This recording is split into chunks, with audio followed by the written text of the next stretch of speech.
house stood at the end of Black Hollow Road, like it had grown there, not built. Its walls were darkened by age and weather, its windows hollow and watchful, as if they had learned the habit of staring long before anyone noticed. People in the town avoided looking at it for too long.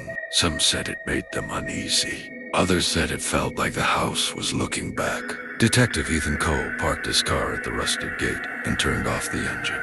The silence that followed felt heavier than noise. No birds, no wind. Even the insects seemed to avoid the place. He sat there for a moment longer than necessary, gripping the steering wheel, reminding himself that houses did not think, did not remember, and did not judge. That was just something people said when they were afraid. He stepped out of the car, the gravel crunching too loudly under his shoes, and approached the gate. The lock was broken. It had been that way for years, according to records. Still, it felt wrong that it waited open, like it had been expecting him. The front door creaked. When he pushed it, the smell inside was old wood, damp air, and something else. Beneath it, something sour and unpleasant, like regret that had been sealed in for too long. Dust covered the floor in thick layers, undisturbed except for one clear trail of footprints leading deeper into the house. Fresh footprints. Isan paused.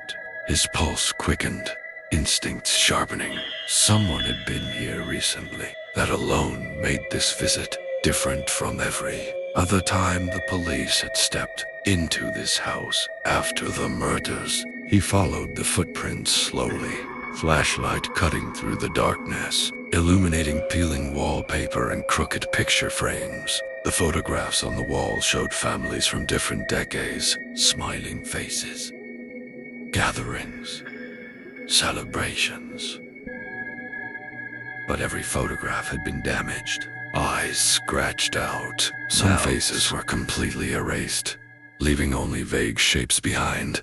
The further he walked, the colder the air became. The living room opened up suddenly, wide and empty, furniture long since removed. The fireplace stood black and lifeless, its stone surface cracked. Ethan stepped forward and froze. The lights turned on, not one by one, all at once. Ethan spun around, gun raised, heart pounding. A woman stood near the fireplace, hands relaxed at her sides, her expression calm in a way that immediately unsettled him. She looked like she had been standing there for a long time, waiting. "You came alone," she said. Her voice was soft, steady, and completely out of place in this house. "Who are you?" Isan demanded. She studied him for a moment, her gaze careful, almost curious. "My name is Margaret Hawley." The name hit him like a blow. "That's not possible," he said. "You disappeared." "I know," she replied. "That was the idea. According to the case files, Margaret Hawley had been one of 6 people connected to the house the night Hollow 5 were murdered. She vanished, without a trace, declared dead by absence, a mystery that had never been solved. "And yet," she said quietly, "here I am." Ethan didn't lower his gun. "Why not?" Margaret glanced toward the staircase. "Because the house has started remembering again. A sound came from upstairs. Not a footstep, not a voice, just a low, deep creak, like wood bending under weight that shouldn't have been there." Etho felt the hair on his arms rise. They sat at the dining table minutes later, though Ethan couldn't remember agreeing to it. The house seemed to close around them as they moved, corridors narrowing, shadows stretching longer than they should have. "The first time people died here," Margaret sighed, "everyone wanted a simple answer, a killer. A motive, something they could lock away. And you think that was wrong, Ethan asked. Yes, she said, because the house was involved. Ethan scoffed. Houses don't kill people.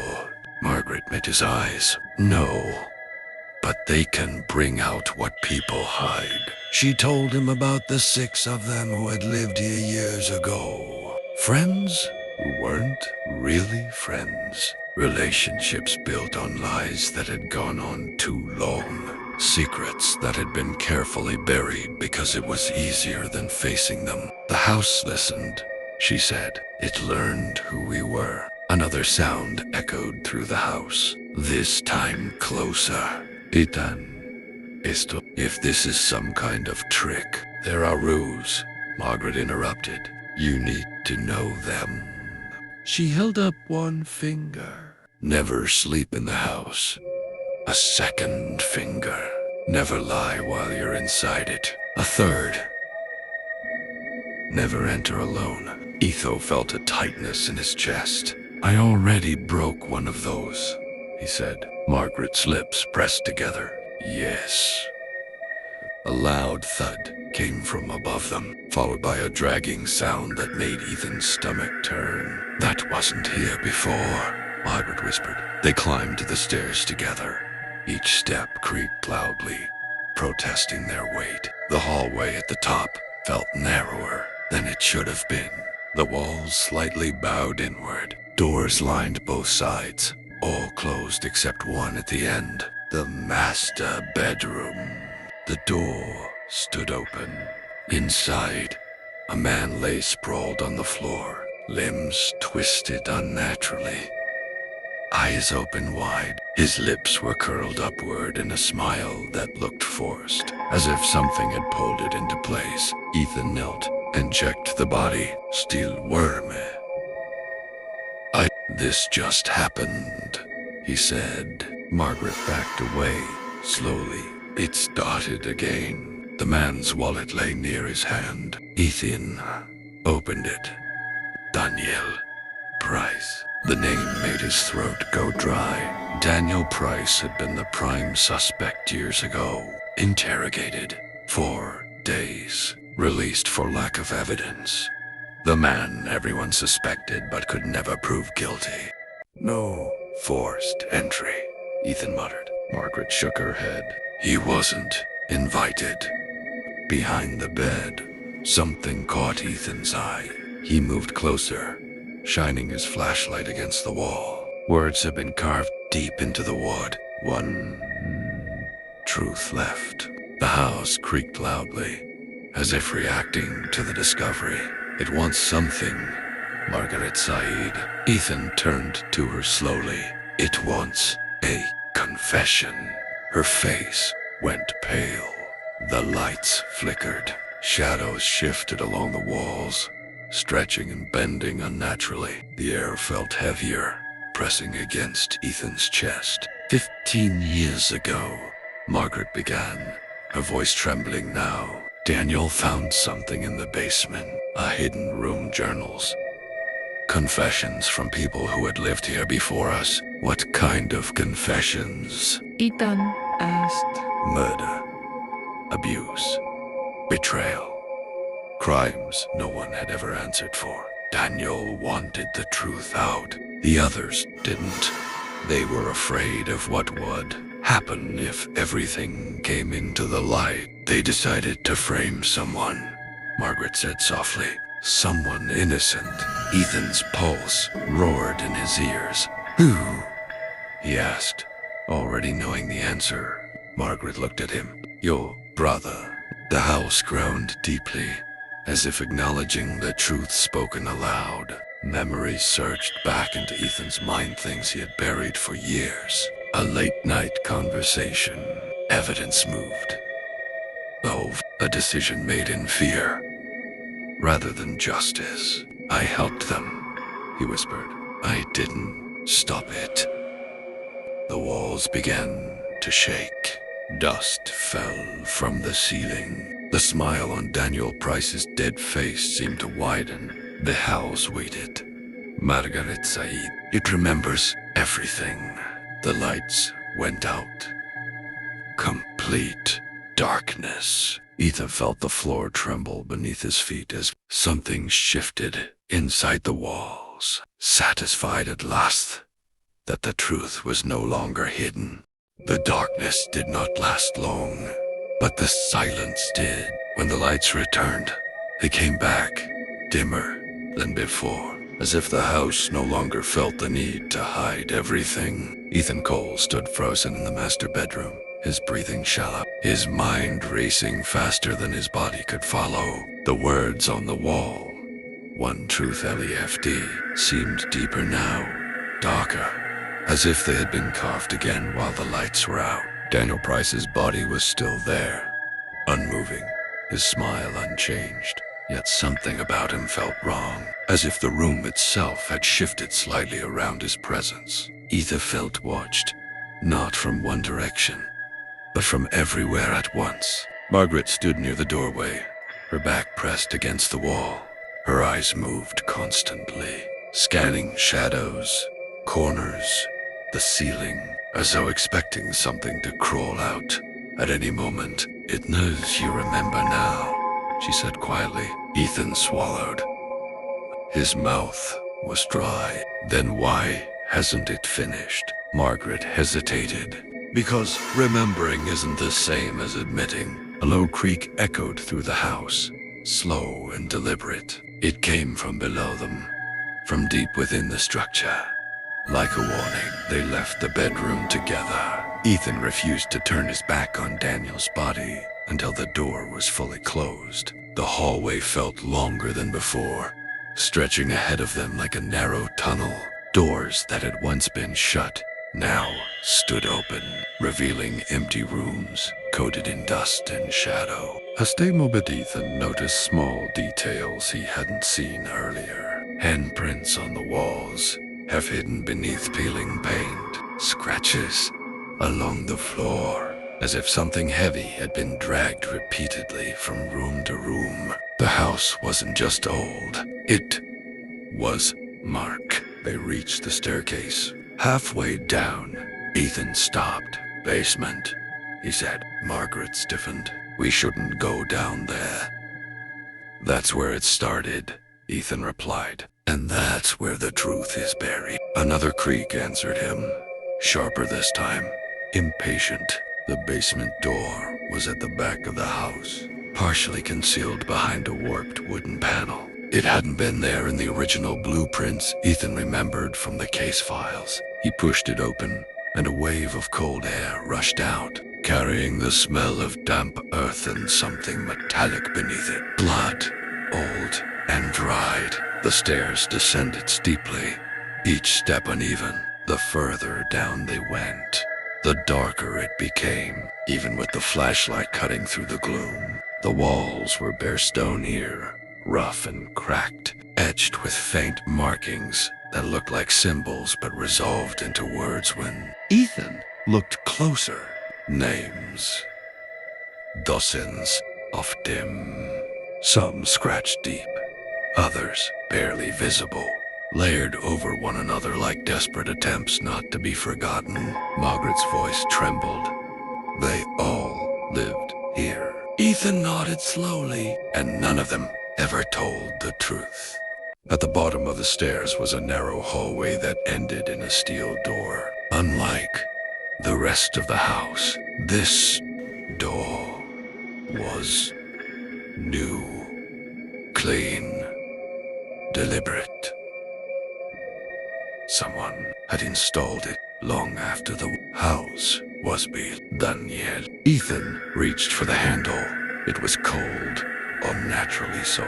Inside, the room was small and windowless. Shelves lined the walls, filled with journals, notebooks, loose pages bound together with string. A single chair sat in the center, facing the far wall. Above it, carved directly into the stone, were words Ethan recognized instantly.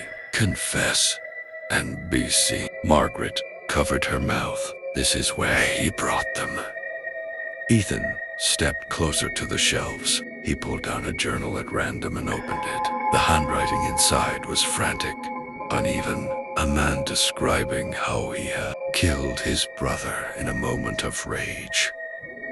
It buried the body beneath the floorboards. Another journal told the story of a woman who poisoned her husband slowly over years and told everyone it was illness. Each confession ended the same way.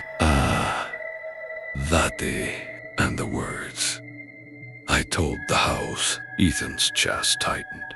He thought the house was some kind of judge, Ethan said. Margaret shook her head. No. He knew it already was. A sudden noise made them both jump. A sharp metallic clang from behind them. The door slammed shut. Ethan spun around, rushing toward it, but the handle wouldn't move. He slammed his shoulder against the door. It didn't budge. It's locking us in, Margaret said, panic rising in her voice. No, Ethan replied slowly. It's listening. The flashlight flickered, tensed steadied. The journals on the shelves began to shift, pages fluttering as if stirred by a wind that didn't exist. One journal slid free and fell open at Ethan's feet. He recognized the handwriting instantly. Yison, Saluna, his knees nearly buckled. The memory came back in fragments at first. Long nights at the station. Pressure from above. A case that threatened to ruin careers. His brother, exhausted and terrified, begging him to listen. Evidence that didn't fit, that pointed in the wrong direction. And Ethan choosing silence. I never wrote this, he whispered. Margaret's eyes filled with tears. You didn't have to. The house did. The words on the wall began to change. Confess and be seen slowly scratched itself deeper until a new line appeared beneath it. Speak. IT aloud. Ethan's heartbeat thundered in his ears. He felt the weight of the house pressing down on him, demanding, waiting. I helped frame my brother, he said, his voice barely audible. I knew he was innocent. I let it happen anyway. The room shook violently. Dust fell from the ceiling. Somewhere above them, glass shattered. The steel door creaked open. Margaret grabbed Ethan's arm. It's not done with you yet. They stumbled out of the basement just as the lights upstairs exploded, plunging the house into half-darkness. The air felt charged now, thick with something that tasted like electricity on Ethan's tongue. As they reached the living room, they saw movement near the fireplace. A figure stood there, not solely, not entirely real. Daniel Price. His smile was gone. You were supposed to tell the truth, the figure said, its voice echoing strangely, layered with others. Beneath it, Ethan stood his ground. I just did. Daniel's form flickered. Not all of it. The house groaned, louder than ever before. Margaret stepped forward. What do you want? The figure's eyes turned to her. The same thing it always wants. Balance. The walls cracked. The ceiling groaned.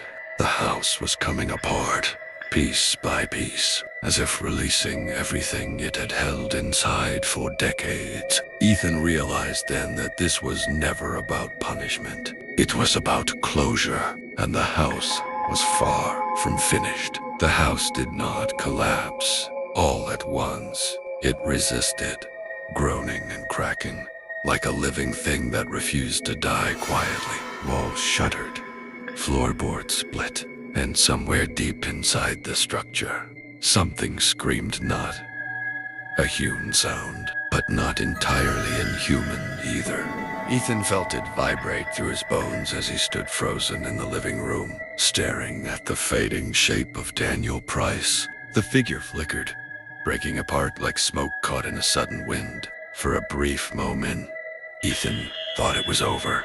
Then the front door slammed shut. The sound echoed through the house with finality, like a judge's gavel striking wood. Margaret spun around, panic flashing across her face. It's not letting us leave.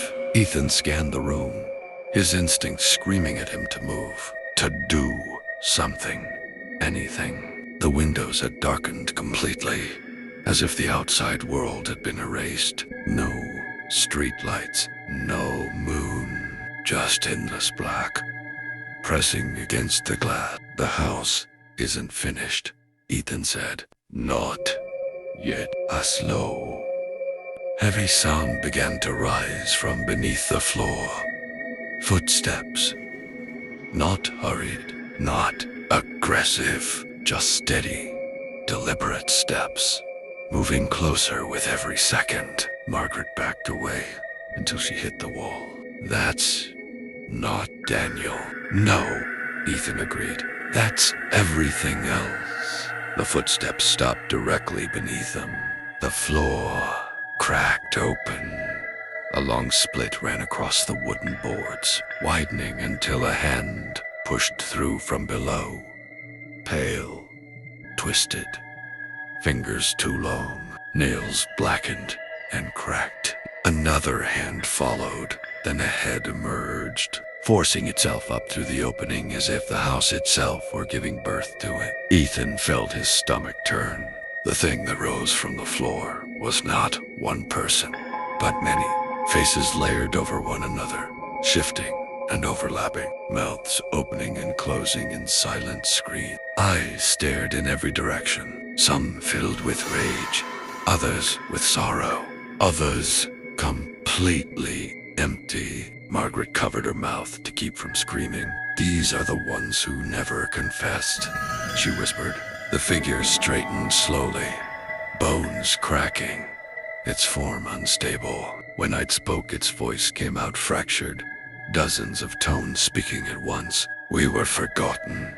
Ethan forced himself to stand his ground. You were guilty. The thing's heads turned toward him, all eyes focusing at once. So were you. The house trembled violently. Asif agreed. Ethan's mind raced. He understood now what the house truly was. Not evil. Not alive in the way people feared. It was a witness, a keeper of truths that had never been spoken. It fed on secrets, grew heavier with every lie buried inside its walls. And now it was overloaded. What do you want? Ethan demanded. You've been heard. The figure's many mouths twisted into something resembling a smile. We want release. The walls began to bleed. Dark stains spread outward, seeping through wallpaper and dripping onto the floor. The smell of iron filled the air. Margaret gagged, turning away. But Ethan couldn't look away. He saw faces forming in the stains, eyes opening, mouths stretching wide as if gasping for air after years underwater. This house can't hold us anymore, the figure said. Someone must stay. The words hit Ethan harder than any physical blow. Margaret shook her head violently. No, that's not how this ends. The figure turned toward her. You already stayed once. Margaret froze. Etho looked at her sharply. What does that mean?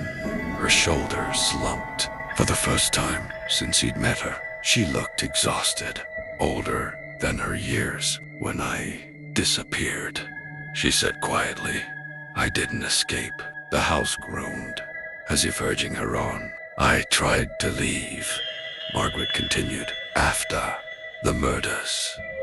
After Daniel was arrested. But every time I stepped outside, I felt it pulling me back. The guilt. The secrets. I couldn't breathe anywhere else. She met Ethan's eyes. I lived in the walls, in the basement. I survived, but I never left. The figure leaned closer to her. You belong to us. Margaret's hands clenched into fists. No, I belong to the truth. The figure recoiled slightly, as if struck. Ethan felt a sudden clarity settle over him. It doesn't need someone to stay, he said slowly. It needs someone to take responsibility. The house shook harder, beams groaning in protest. Ethan stepped forward. I was law enforcement. I swore an oath, and I broke it. That's why this place brought me back. Margaret grabbed his arm. Don't. If I don't, he said, it will never stop. The figure tilted its many heads, considering him. You would take their weight. Ethan swallowed. His heart pounded so loudly he could hear it in his ears. I already carry it. The figure reached out, its hand hovering inches from Ethan's chest. He felt an overwhelming pressure, memories pressing against his mind, crimes he had read about, confessions he had never heard, pain that wasn't his, but had nowhere else to go. Margaret screamed. Ethan, don't let it in. Ethan closed his eyes. Let it end, he said. The howl screamed, not in rage, but in relief. The figure dissolved into smoke, rushing toward Ethan, slamming into him with the force of a tidal wave. He fell to his knees as visions flooded his mind. Names, screams, whispered, lies stacked on lies. He felt like he was drowning in other people's sins. Margaret rushed to his side, gripping his shoulders. Stay with me, Ethan gasped, fighting for breath. If I pass out, don't let me stay. Eric. The house shook violently, walls collapsing inward, ceiling beams snapping and crashing to the floor. Windows shattered, and for the first time since they had entered, light poured in from outside. The front door burst open. Fresh air rushed through the house, clearing the stench of blood and rot. Ethan screamed as the weight inside him finally released, tearing itself free, rushing upward like smoke escaping a burning building. The house groaned one final time, then fell silent. The stains on the walls faded. The cracks sealed themselves. The floor closed where it split open. The house stood still, empty. Margaret knelt beside Ethan, tears streaming down her face. It's over, she whispered.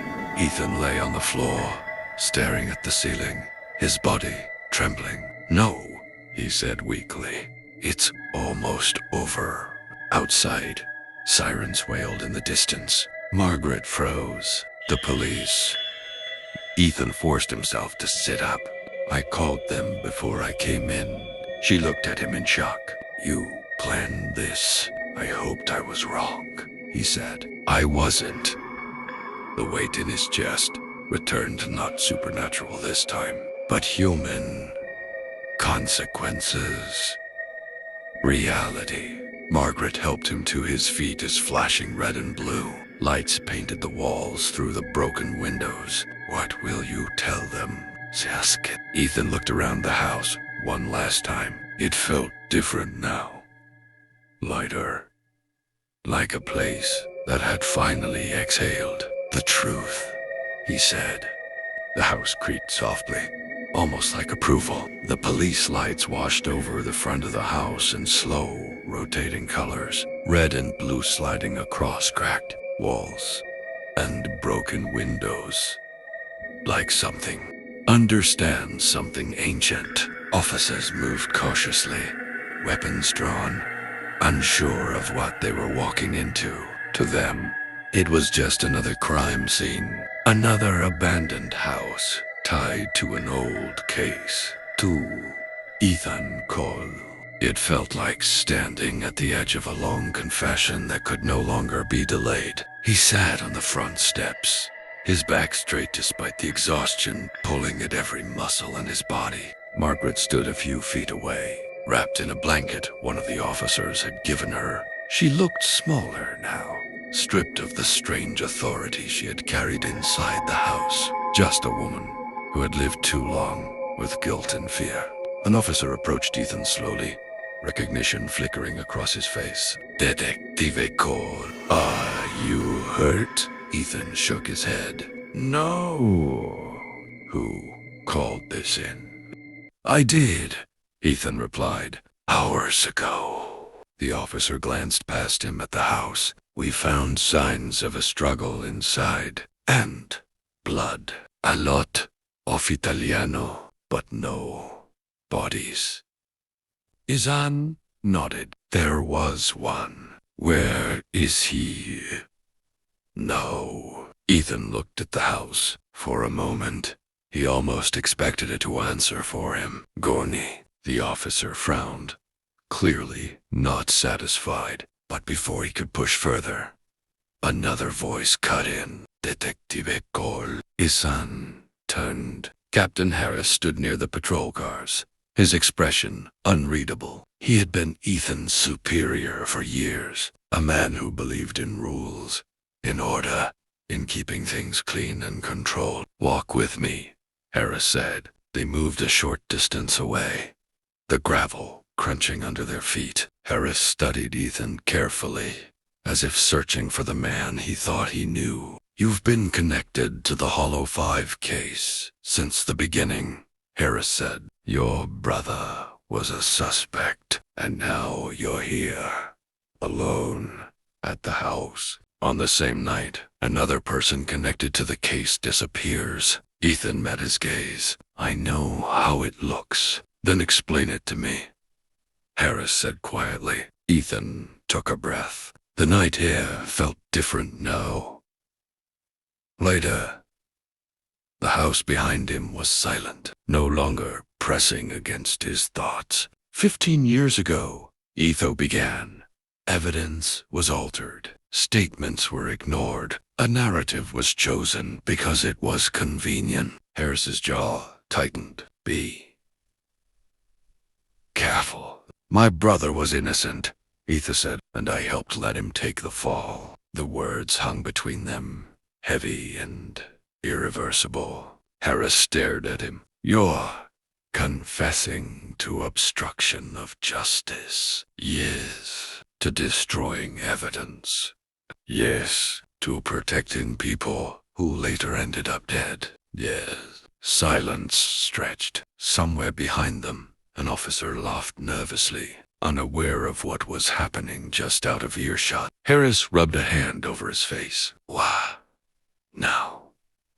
Ethan glanced back at the house. Because it's over. And because it should have happened a long time ago. Harris followed his gaze. You're telling me that place forced this out of you? No, Ethan said. I'm telling you, I ran out of excuses. Harris exhaled slowly. You understand what this means? Ethan nodded. Though. Harris studied him for a long moment, then turned away. Get a statement from him, he called to another officer, and bring him in. 2 officers approached Ethan. He stood without resistance, holding out his hands as the cuffs clicked shut around his wrists. The cold metal felt grounding, real, human. As they led him toward the patrol car, Margaret stepped forward. Ethan, she said softly. He turned to face her. For the first time, her eyes weren't filled with fear, just sadness, and something close to peace. You don't have to do this, she said. Yes, he replied. Ito. She hesitated. What happens to me?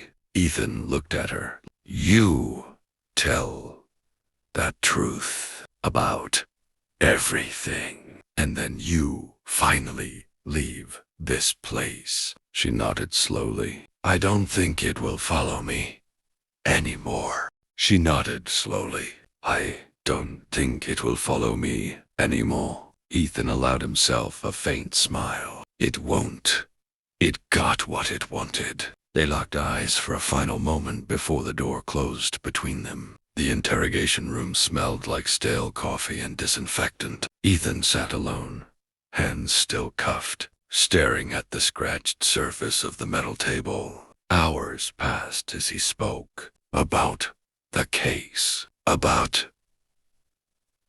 fear masquerading as loyalty, about silence pretending to be protection. Every word felt like peeling off another layer of weight. Across the station, Margaret gave her statement as well. She told them about the house, about Daniel, about the hidden room, and the confessions. The officers listened politely, skeptically, writing things down they would later argue over in private. Some things would be dismissed. Some things would never be believed. But enough would remain. Enough to reopen files. Enough to clear a name that had been stained for years. Ethan's brother. Days later, the house was condemned. Yellow tape sealed it off as construction crews prepared to tear it down. Neighbors gathered at a distance, watching silently as the first machines arrived. No one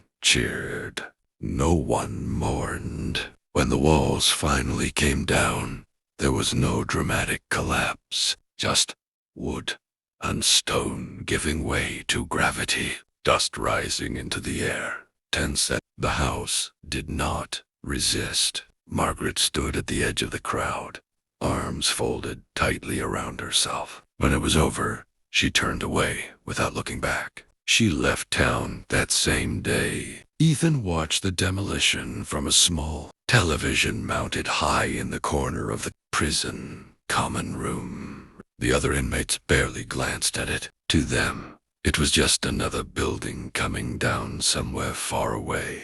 To Ethan, it felt like watching something exhale for the last time. Mons passé. The investigation moved slowly, tangled in bureaucracy and embarrassment. Some officers retired early. Some records disappeared. Some truths never made it into official reports. But Ethan's brother was cleared. That mattered. Ethan sat on his bunk late one night, staring at the concrete wall.